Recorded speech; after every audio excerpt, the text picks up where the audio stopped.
When I was around 13, my family and I were on our way home from a Wednesday night church service. My mom was driving, I was in the back seat behind her, my 5-year-old brother sat in the middle, and my 10-year-old sister was on the other side. It was late and we were on a dark country road with no lights and no one else around. We were just approaching our turn when suddenly, out of nowhere, a small car came swerving right out of our turn.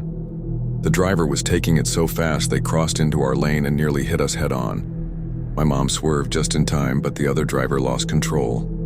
They overcorrected, and the car flipped, crashing down on the driver's side in the ditch. My mom slammed on the brakes and immediately jumped out, rushing toward the wreck. But after just a few steps, she stopped dead still in the middle of the road. My sister and I just sat there, mouths hanging open, trying to process what was happening. All I could think was, this doesn't happen to us. Stuff like this only happens in movies, but why wasn't my mom going to help? With the summer windows cracked open, I could hear a man inside the wreck yelling for help. My mom began moving again, but once more she froze halfway to the car, like something unseen was holding her back. Then another vehicle came flying up behind us.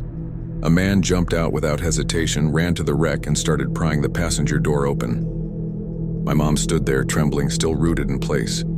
The Good Samaritan managed to wrench the door open, and the driver crawled out, crouching frog-like on top of the overturned car. I glanced at my mom, who had begun to shuffle backward toward us. But when I looked back, the man's eyes were locked on our car. His face twisted into something wild, something wrong. Then, in one horrifying movement, he launched himself off the wreck and tackled the man who had just saved him. My mom bolted back to the car, fumbling for the lock. At the same time, the man from the wreck sprinted toward us. He must have realized he wouldn't reach us before my mom got the doors locked, because he veered suddenly toward the car that had stopped to help. We watched, frozen, as he dove into the driver's seat of the Good Samaritan's car. He slammed the gas before the door was even shut, nearly hitting us as he tore away. Moments later, the owner of the car ran up to my mom's window, banging and shouting. My mom cracked it just enough to hear him. His phone and his girlfriend were still in the car, he said.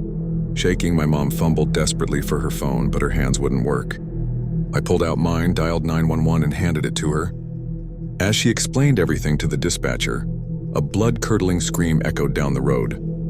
The man whose car was stolen sprinted toward the sound. Minutes later, he came back carrying a woman. Scraped and battered, it was his girlfriend. My mom unlocked the door and he gently set her in the passenger seat while we waited for police. She told us that while the man was speeding off, he tried to run her down. She fought, scratching and punching, pleading with him to stop. Finally, he rolled the window down and shoved her out of the moving car at nearly 60 mph. When the police arrived, they took all our statements. One officer quietly told my mom that the man had shot and killed someone earlier that night, not far from an apartment complex. That's why he was speeding, desperate to escape.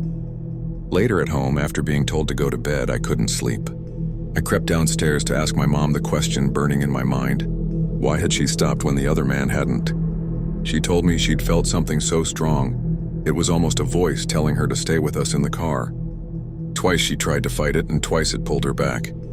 I still wonder what would have happened if she had ignored that feeling. If she'd gone too close, that man could have easily overpowered her and reached us.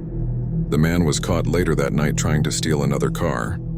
He had already ditched the one he'd stolen behind us. What sealed his conviction was that during the girlfriend's struggle, she had ripped the wrap off his head. She hadn't even realized it until the police found it near where she'd been shoved out. He went to prison, though I never learned how long, and honestly, I never wanted to know.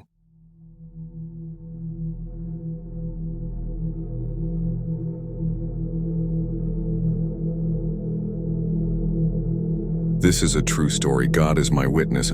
I'm not making it up. I'm 57 now, and this memory never goes away. In 1986, I stopped in Topeka, Kansas on my way back from working in Yellowstone National Park for the summer. A friend of mine had moved to Topeka with his parents a few years after he graduated high school. I stayed about a week. His parents invited me to stay an extra day for a family reunion before I headed home. We drove way out into the country in his old beater and spent the day with his extended family. In the late afternoon, we headed back to Topeka in that same beater with its broken gas gauge. We ran out of gas, He said we were probably 6 or 7 miles from the nearest station. This was before cell phones, and we were trying to figure out what to do when a van with no back windows pulled over and asked if we needed help. When you're young, you think these things miraculously happen for you. When you're older, you know better. We told him we'd run out of gas. A friendly enough man offered to take us to the nearest station. We climbed into a beat-up white work van and discovered there were 3 men inside. There were no seats in the back. We had to sit on the floor. Very quickly, we heard the men discussing doing us harm. The driver said he knew a good place to go. The man in the passenger seat, eyeing me, nodded approval.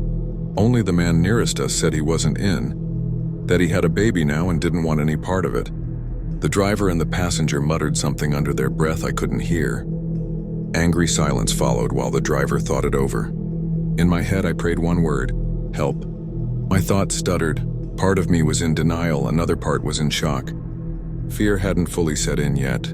It was more like a jolt, an unreal horror happening to someone else. An hour earlier, I'd been safe and carefree. Now the idea of being raped, of being killed and left where nobody would find us, flipped through my mind.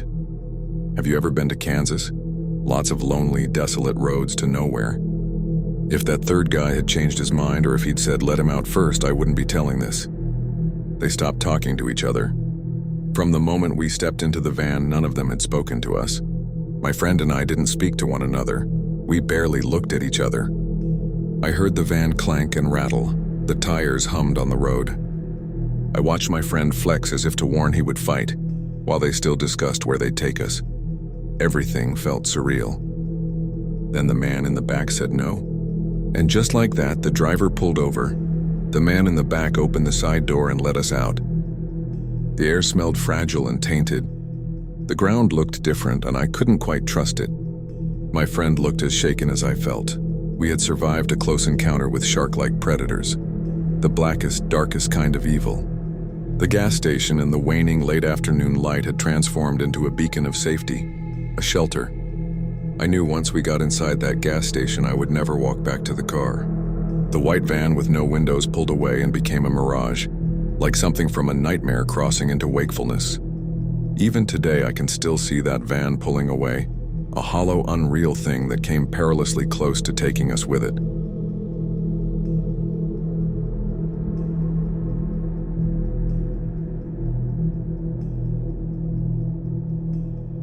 I was raised in a fairly strict but loving Christian household in a Bible Belt section of the States. My parents weren't unreasonable in their rules and were well-intentioned, but like most teenagers, I broke a few along the way. The summer before I started college, I began a relationship with a slightly older guy. I knew him from high school, and he was attending the college I would soon be at. Johnny was a catch, exceptionally handsome, former football player, full academic scholarship. Funny, talented, personable. There was little not to like about him. We bonded over our teetotalism and our love of pranking. The best part, he had his own apartment at the college, 4 hours from my parents' house. I could sneak up there under the guise of visiting a friend or spending the night at a girlfriend's place. My parents didn't even have to know I had a boyfriend. I had just turned 18 and was enjoying my rebellious streak and newfound freedom. But I still lived under my parents' guidance for the most part. They encouraged me to be a free thinker, to develop my own morals and values, and I ended up much like them, because they're honestly that awesome. My mom wisely encouraged me not to sleep with just anyone, and it was advice I took seriously. While I had no problem with sleepovers at Johnny's, I was intent on not having sex. He seemed to respect my decision. One week, smack in the middle of summer, I had 3 days off in a row from work. A drive up to see Johnny was in order. He was excited, and we had a great day. Nerf gun wars, reading Stephen King, making out. We went out for dinner and came back for what I thought would be a fun night. But as soon as we entered his apartment, Johnny pulled out a box of condoms.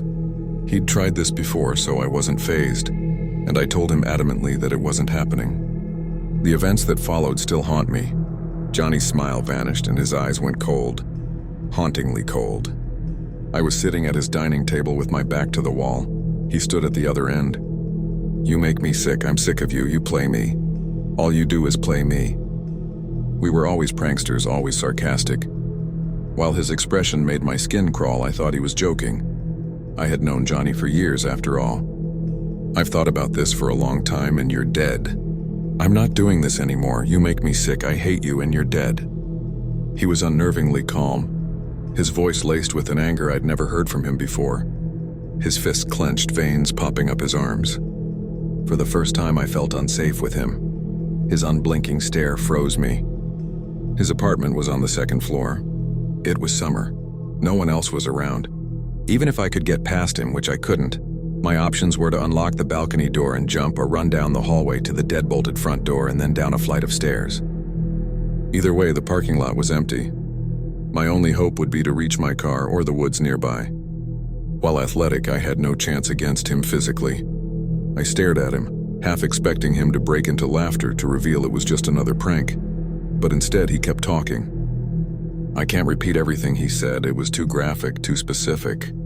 He described what he planned to do to me in horrifying detail. If I survived, he said he would strangle me in the woods and dump my body at a secluded spot we had once explored together. He gestured toward bags on the counter. That's where your body will be within an hour. His plan was too thought out to be a joke. My heart pounded, but I forced myself to stay calm. I can keep a straight face when I need to, and I clung to that now. Inside, I was begging God not to let me die. You're real funny, I said evenly. I almost believed you for a second. Wouldn't have worked anyway because my dad asked me to come home tonight. He needs help in the garden tomorrow for Mom's birthday since Kyle hurt his back. I told him I'd call as soon as I was on the road within half an hour. It was a lie and not even a good one, but I delivered it flawlessly. I dangled my phone in his face. You can explain to my dad why I'm not coming home if you want me to stay. Johnny stared at me, his mouth open. I was just kidding, he muttered, fists still clenched. See you, I chirped, pushing past him. I grabbed my purse and walked slowly down the hallway. I could feel his eyes burning through me.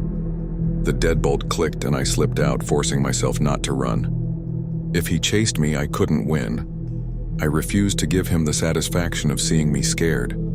I walked across the entire car park, past the woods he had just threatened to kill me in. I knew he was watching, I could feel it. As I drove out, I glanced back at his apartment. His shadow lingered in the balcony window. I waved. He just stared. I drove to the nearest Walmart.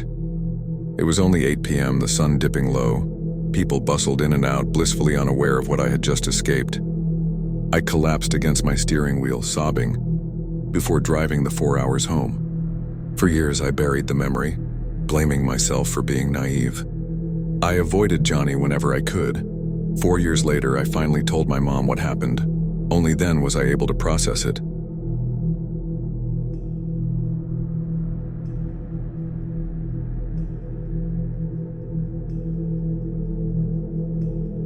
I moved into a new house in March this year with my partner and our son.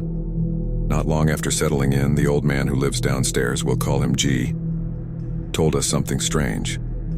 He said the previous tenant had a dog that died, and since he couldn't bring himself to bury it, he asked G to do it for him. G pointed out the dog's grave in our garden, marked with slabs, and asked us to stay away from it. When summer came, we decided to replant grass because the garden was nothing but moss.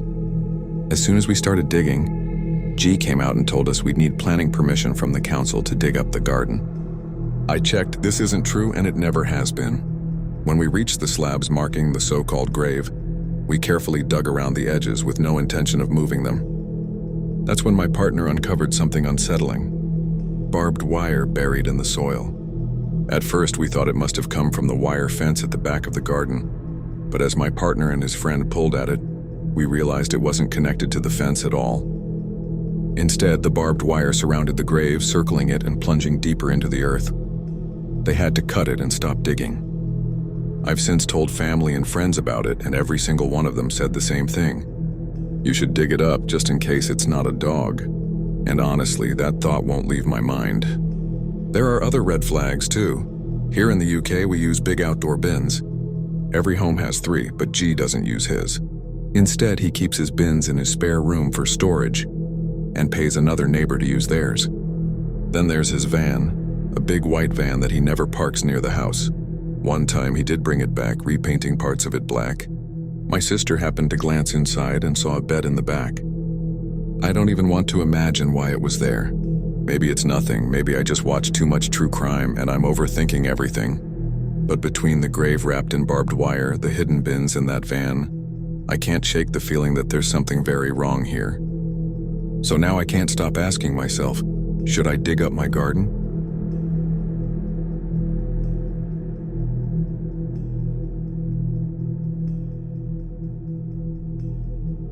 I moved into my parents' house in the spring, and last summer turned into one long, slow nightmare.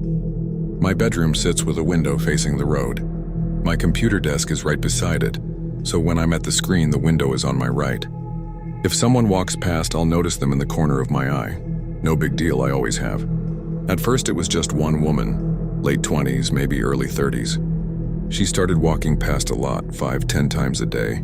She looked off, unwashed, hair a mess, and a constant fixed smile like someone had stapled her face into that expression. I figured she lived nearby. Then she began trying to make eye contact. Every time I accidentally looked at her, she would start giggling. This high, frantic laugh that made my skin crawl. I shrugged it off as mental illness and kept to myself. After a week or two, she started flooding the street in front of the house. 15-20 passes in a couple hours, always looking straight at my window. One time I glanced up and caught her standing outside my bedroom, staring right at me, laughing with that same horrific smile. I pulled the curtain shut, then the doorbell rang. She was there when I opened the door. I was alone and babysitting a friend's poodle, so I picked it up. Stupid, I know, like it would make me feel safer.